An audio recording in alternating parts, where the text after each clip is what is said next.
Good morning and welcome back to the Turtle Wins the Race Home-Based Business Podcast. My name is Kara Buntin and I've had a home-based business since 1999, so that's what we talk about here. And this is the third one I've recorded today. Batching things is good. That's one, I should do a podcast about batching. I might do that for my tutorials channel. I do have a tutorials channel too, which is shorter videos that are specific to one topic. So go watch that. I'll put the link in the description. But you can search it, Kara Buntin Tutorials, it'll come up. Okay. Today, let's talk about how you should change when a platform changes something or when something changes. What's the best thing to do? And I'm specifically thinking about Etsy gift mode and how everybody freaked out when it was rolled out. And I'm recording this actually on Super Bowl Sunday.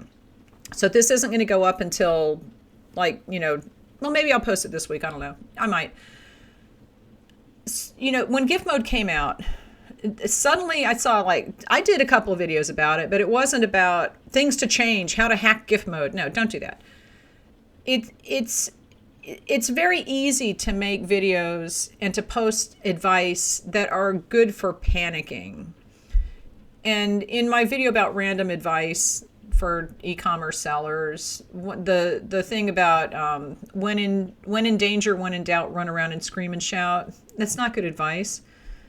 But that's basically what everybody does every time Etsy changes something or every time a platform changes something. And it's not productive, okay? And basically, I think people just are looking for that one thing that is going to give them an edge and is going to guarantee to skyrocket their Etsy sales. And that's why when you want to have a video on YouTube that people watch, put the word skyrocket your Etsy sales in it. It works. But people just want an easy path. People want to know what's the one thing I can do. Well, there's not. Okay. And honestly, sometimes the best thing to do is nothing. And that's what I've been doing with gift mode because, well, number one, my products are not gift-giving products. Some people do give them as gifts occasionally, but it's not like jewelry or something like that. So it's not that kind of thing that I'm too concerned about it in the beginning. And this actually does give me the perspective of being able to kind of watch what's going on as opposed to panicking. Oh my God.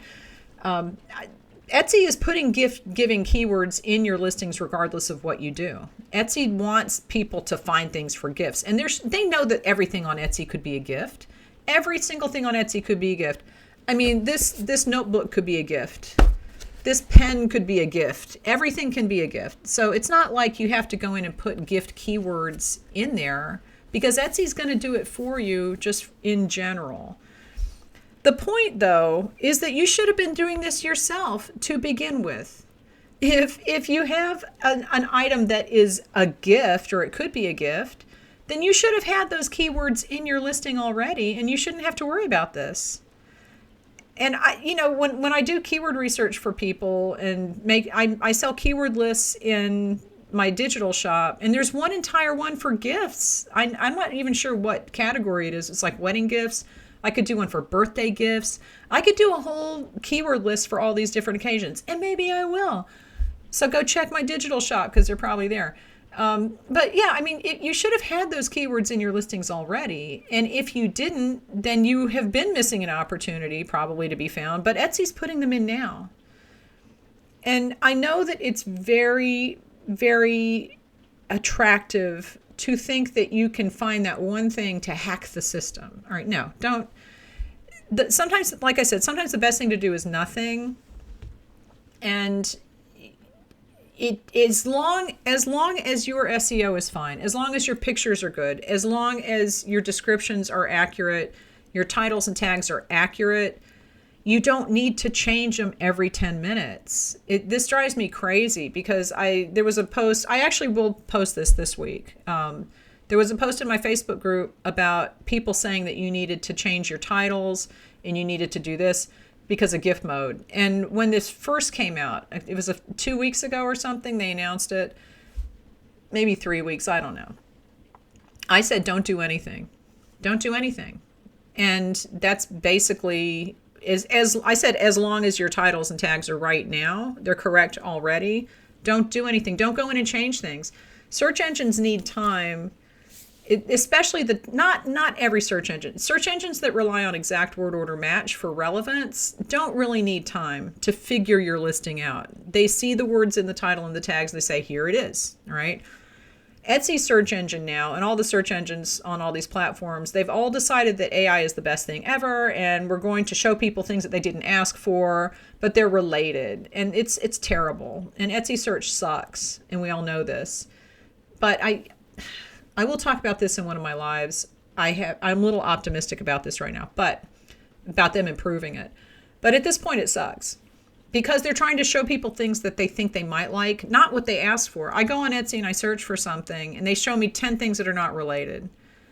Because they think that they're related to what I searched for. I was like, no, I searched for something. I want to see that. Okay, so search engines that rely on exact word order match, like that for relevance, will show you what you asked for.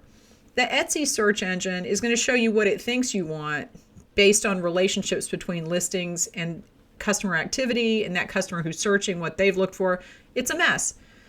But everybody's in love with AI. They think it's fancy, and so they're using it. It's not good for search. It's not. Anyway, what you need to understand is if you have your titles and tags and they're accurate, then you, like I said, you don't need to change them all the time. And even if you've got the search engine that relies on, it does still rely on titles and tags, yes. That's the first thing it looks at regardless of what type of search engine it is. It looks at titles and tags, and then it starts looking at activity.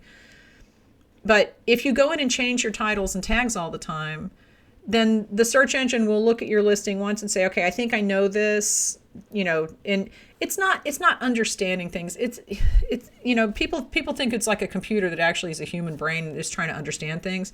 You're not confusing the search engine in the sense that humans are confused. It's just resetting things, because if you take words out, you put words into your title. I'm going to take this word out and put this one in. I'm going to change these tags all around. Well, the search engine has looked at that listing once, and it kind of has notes about it. Like it knows that these words are in there, and all of a sudden it comes back and it's like, wait a minute, those words aren't in there anymore. And the form, it's like, if this, then that, if this, then that. It gets to that point and it's like, okay, well, that word isn't there, so now what? Now it kind of has to reset itself. So every time you go in and mess around with your listings, it could potentially slow your listing down a little bit if the search engine has to reset itself a little bit, because it gets at that point in the calculation, for lack of a better term, and it doesn't have the information that it had the last time it was looking at your listing.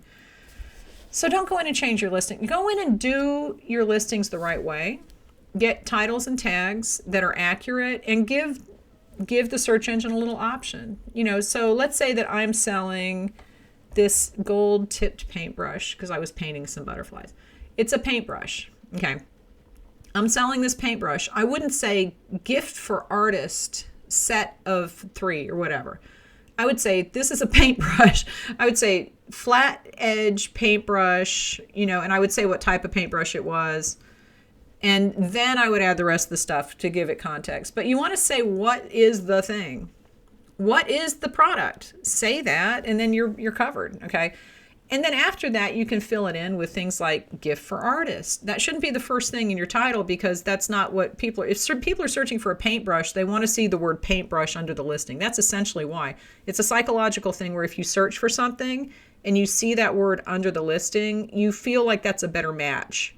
Even if the pictures are all the same and you see the word paintbrush under one of them, if you searched for paintbrush and the other ones say something else, then you're going to think that one is best for what you're looking for.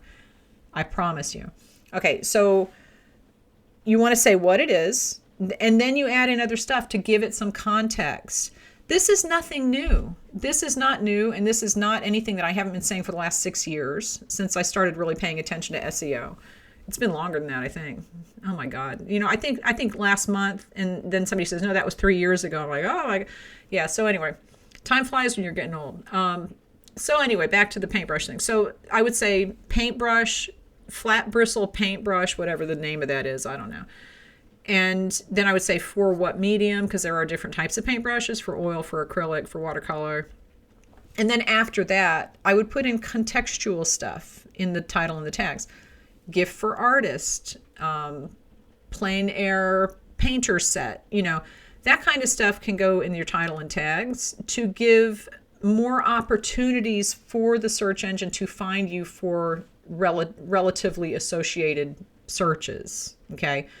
But as long as you do that and you've got a good variety of accurate descriptive terms and then some related contextual terms, you don't have to go in and change your titles and tags all the time. And the reason that people feel like they want to do that is because there's always someone who's saying, go and put this in there and that'll guarantee that you get found. No. They're trying to get you to watch their videos. They're trying to get you to buy their program. And I can say that because I closed my program. Okay. They're trying to get you to think that there is one thing that you can do that is going to make it work. And there is not one thing that will make it work for everyone.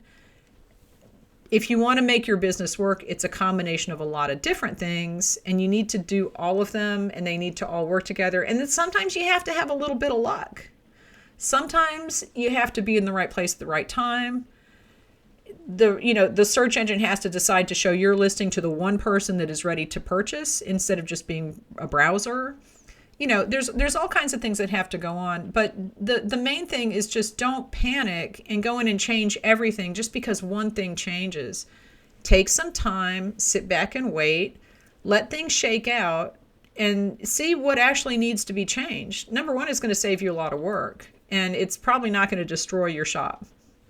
If you go in and change every single thing, you might be destroying your traffic, because if it does end up that what you change is the one thing that the search engine is looking for, then you've changed it, But just do a good basic listing, do good titles and tags, do a good description, accurate pictures. These are all obvious things.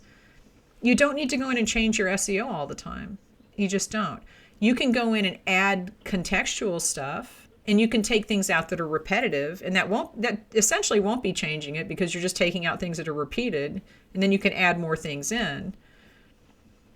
And that's, just don't panic. Don't run around and scream and shout when something changes, because that's the worst thing you can do. Sometimes the best thing you can do is nothing and just wait. And, I said, Etsy has been very erratic for me recently just because they've been changing so much. It has nothing to do with my listings. It's all about what Etsy is doing and changing things. But I'm not changing anything because I know that my listings are solid. I know that if somebody is on Etsy and they're searching for something, then they're going to find my listings. So I'm not concerned about that. There might be other things that I can do.